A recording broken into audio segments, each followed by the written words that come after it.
It could almost be the theme of a Disney movie. The baddie, a wealthy but surly and churlish man named Fool, is married to a beautiful and intelligent woman called My Father's Joy, also known as Nabal and Abigail. She saves him from David, at that time already anointed as king but on the run from King Saul, who then marries her. The subtitle could be How to Get Rid of a Difficult Husband and Become Queen. The only thing that seems to be missing is the love element. The story can be found in 1 Samuel 25.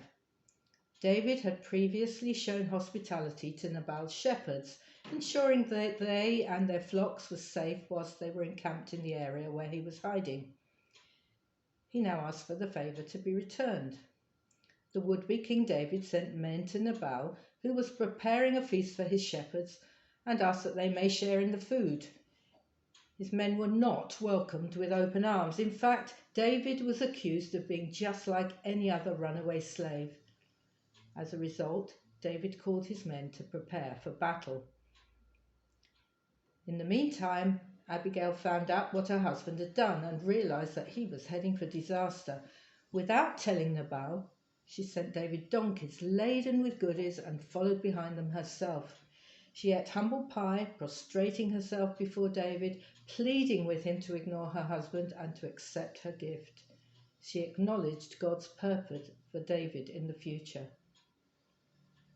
Returning home, Abigail found Nabal a little worse for wear during the banquet and delayed telling him what she had done until the next day, whereupon he was taken ill and unable to move, probably a stroke, and died 10 days later.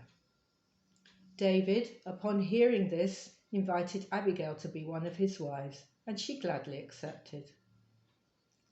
Abigail undoubtedly showed good judgment in this story. She recognized that David was God's chosen one, and cynically it could be argued that she knew which side her bread was buttered.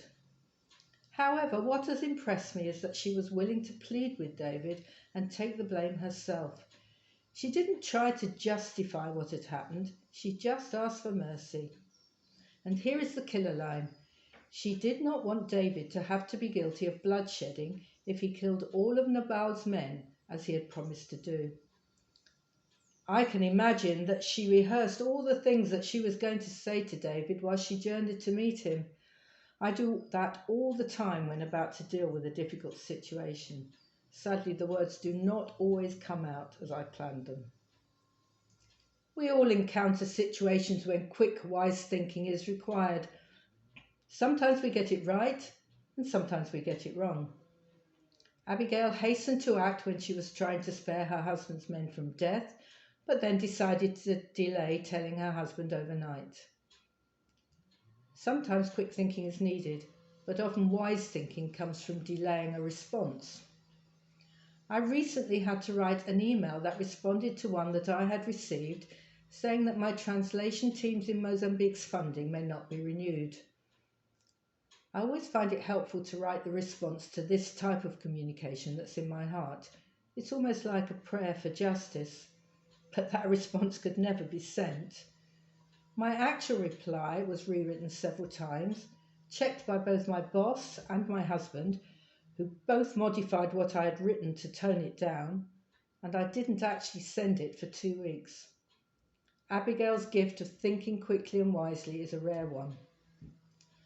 The third point that I noted is that Abigail's response was a risky one for her. She looked set to lose out whatever happened, either at David's hands or because Nabal rejected her. Culturally, life without a man was difficult in the 11th century before Christ. She would have lost her means of support, and so her affluent lifestyle would also have disappeared. Her marriage to David secured her future. It was convenient for both of them. David gained the support of the Calebites, a group on the fringe of Israeli society, which made it easier in the long run for him to be accepted as king in both the north and south of his kingdom. It also gave Abigail financial security. A win all round.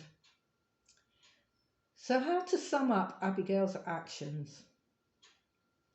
Proverbs 14:33 says, "Wisdom rests in the heart of a person of understanding, but it makes itself known even in the midst of fools." A minor character she may be, but Abigail is clearly a woman of wisdom, and her wisdom literally revealed itself in comparison with Nabal, the fool. James 1:5 says, "If any of you lacks wisdom, let him ask God, who gives generously to all without reproach, and it will be given him." Let that be our prayer for each other as we live in a world full of fools. And let us acknowledge that there are times when we, as individuals, can be the ones that are acting foolishly.